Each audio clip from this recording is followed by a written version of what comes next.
Le logement. Quand tu arrives au Canada, est-ce que c'est facile de trouver un logement? Est-ce que les documents, comment remplir, c'est vraiment une aisance au niveau de la documentation? Est-ce qu'il faut payer une caution? Tout ça, on va parler de ça aujourd'hui. N'oublie pas de t'abonner et aussi un petit like, ça m'aiderait aussi beaucoup.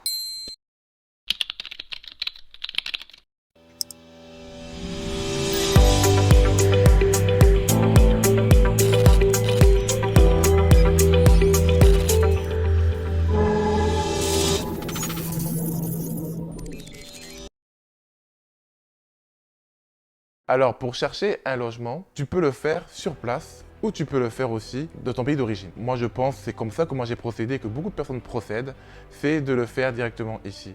Parce que quand tu le fais de l'extérieur de ton pays d'origine, c'est difficile de savoir si le logement va te plaire. Tu ne sais pas aussi dans quelle ville ça va être, l'endroit, surtout si c'est une famille, tu ne sais pas parce que tu arrives dans un pays inconnu. Donc, je pense que le mieux pour vous tous ou pour n'importe quelle personne, c'est mieux vraiment que tu viennes directement voir comment ça se passe. En ce moment, il y a beaucoup d'appartements qui se libèrent. Donc, je t'aurais dit, il y a 5 ans, 10 ans, effectivement, c'était très rapide de trouver un appartement. Là, effectivement, par rapport à ce qui passait au Covid, aussi l'immigration, etc., c'est difficile de trouver un logement. Mais quand même, on trouve des logements. Et en plus, ce qui est vraiment intéressant, c'est que le logement se trouve, tu peux trouver ça très vite. Donc, quand tu trouves ça très vite, je veux dire, c'est que directement, tu peux signer un bail le jour même.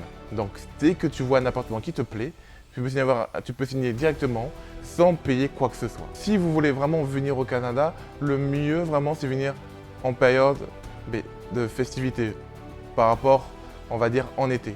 En été, c'est plus simple. Je veux dire, en tout cas, à partir du mois de juin, je pense que c'est plus simple pour venir emménager sans que ça crée vraiment avec la neige, des problématiques comme ça. Là, vous allez vraiment être écarté de toutes ces problématiques-là. Ce qui est intéressant au Canada, c'est que habituellement, tous les 1er juillet, c'est la date où les gens déménagent. Donc, normalement, logiquement, si tu dois partir de ton logement, tu dois céder ton appartement le 30 juin pour que la personne qui a loué ton appartement prend le 1er juillet.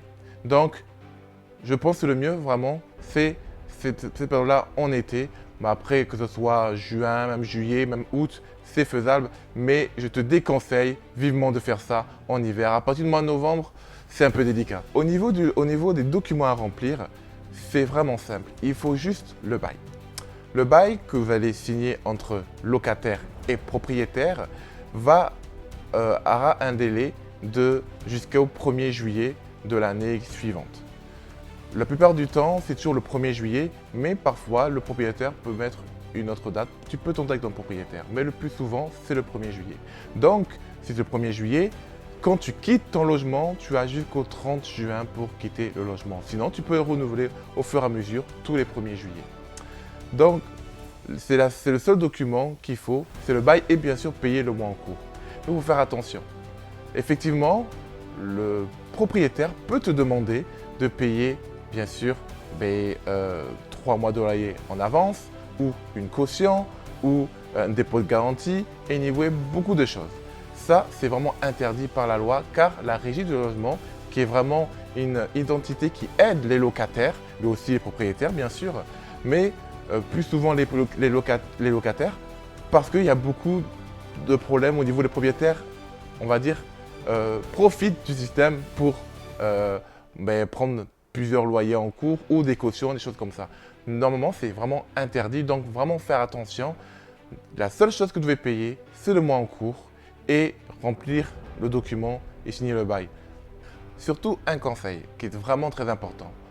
Quand vous prenez un logement, je pense que c'est la plupart du temps, je pense dans le monde entier c'est un peu comme ça, mais surtout ici, il faut le faire. Prendre des photos dès que vous avez signé le bail. Des photos, même des vidéos, pour montrer l'état des lieux de l'appartement.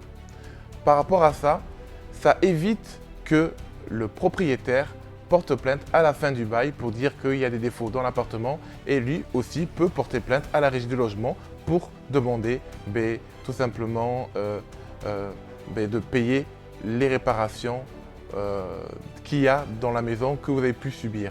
Donc, important quand vous rentrez, prendre des photos et quand vous sortez aussi prendre des photos et faire le tour avec le propriétaire pour vraiment signer à la fin un document qui vous dit que vous avez rendu les clés, tout le logement qui vraiment soit bien respecté par rapport aux documents. Et par rapport à ça, ça va vraiment vous sauver la vie. Et surtout, abonnez-vous. Est-ce que tu peux couper ton contrat? Est-ce que quand tu as un bail, tu peux partir avant ou après, en sachant que pourtant tu dois partir à une date précise au niveau de ton bail? Est-ce que c'est faisable? Est-ce que c'est pas faisable? Ben, c'est les deux. C'est faisable, bien sûr, mais tu dois t'entendre avec le propriétaire. Et par rapport à ça, trouver une personne qui va te remplacer, qui va sous-louer ton appartement jusqu'au 1er juillet. Sinon, si le propriétaire n'est pas d'accord, il peut refuser. Et par rapport à ça, tu oublies de finir ton fin de contrat et après libérer l'appartement. Mais la plupart du temps, les propriétaires sont vraiment des personnes qui laissent le temps de trouver une personne. Mais par contre, ils sont très sélectifs. Donc, bien sûr, c'est important ce qu'ils vont faire. Ils vont te demander la plupart du temps tout ce qui est code de crédit. Donc, la code de crédit, qu'est-ce que c'est? Alors, la code de crédit, c'est quand vous avez une historique de tout ce qui est prêt, toutes choses que vous avez payées en prélèvement. Par exemple, si vous payez l'électricité, des choses comme ça, ça vous crée un historique.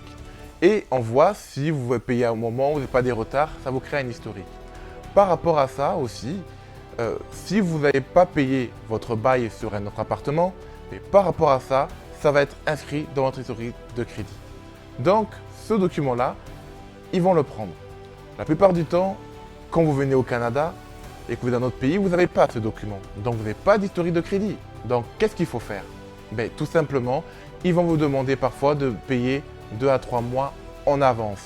Mais, comme je vous ai dit, si c'est faisable, vous pouvez le faire, mais sur contrat. Donc, vous signez un contrat qui stipule bien que vous avez déjà payé 3 mois en avance de loyer pour pas que vous payiez les mois en cours que vous avez déjà payés. Donc ça, c'est vraiment important effectivement de vous dire que c'est faisable de partir avant et de partir après. La conclusion est, est-ce que c'est facile de trouver un appartement au Québec, au Canada? Mais le Canada, je ne sais pas, je n'ai pas fait toutes les provinces, mais en tout cas au Québec, oui, effectivement, c'est facile. La seule chose qu'en ce moment qui est un peu difficile, il y a des appartements qui se libèrent et effectivement avec tout ce qui s'est passé dans le passé avec le Covid, etc., il y avait moins d'appartements. Mais en ce moment, quand même, les appartements commencent à arriver en plus grand. Il y a beaucoup de construction. Vous allez le voir au Québec, surtout à Montréal, il y a des travaux tout le temps. Ça, c'est sûr qu'il y a des travaux tout le temps.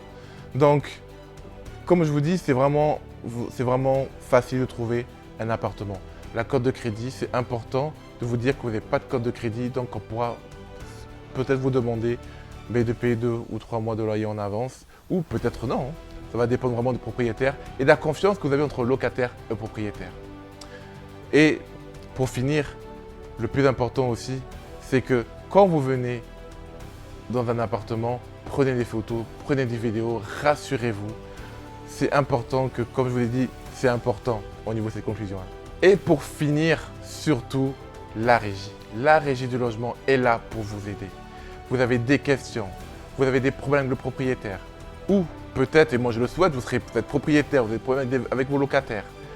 Vous avez n'importe quelle situation qui est liée au logement, vous avez le tribunal du logement qui vont vous aider. Donc, vous avez des questions, vous pouvez donner des rendez-vous en ligne, ou sinon, déplacez-vous directement là-bas et peut-être qu'il y aura aussi de la place, parfois ça arrive, mais ne vous laissez pas agir avec difficulté dans des problèmes qui arrivent dans votre logement.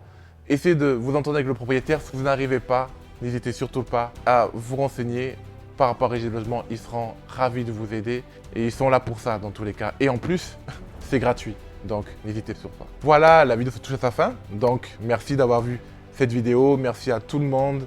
Merci aussi des commentaires que j'ai vus déjà sur ma page. Je vous remercie vraiment de votre support. Mais surtout, n'hésitez surtout pas à voir la vidéo qui est juste à gauche, qui est très important. Ça part des choses à faire au Canada, garderie, etc. Je pense que c'est des choses qui vont vous aider. Donc, je vous dis à très bientôt, à très vite.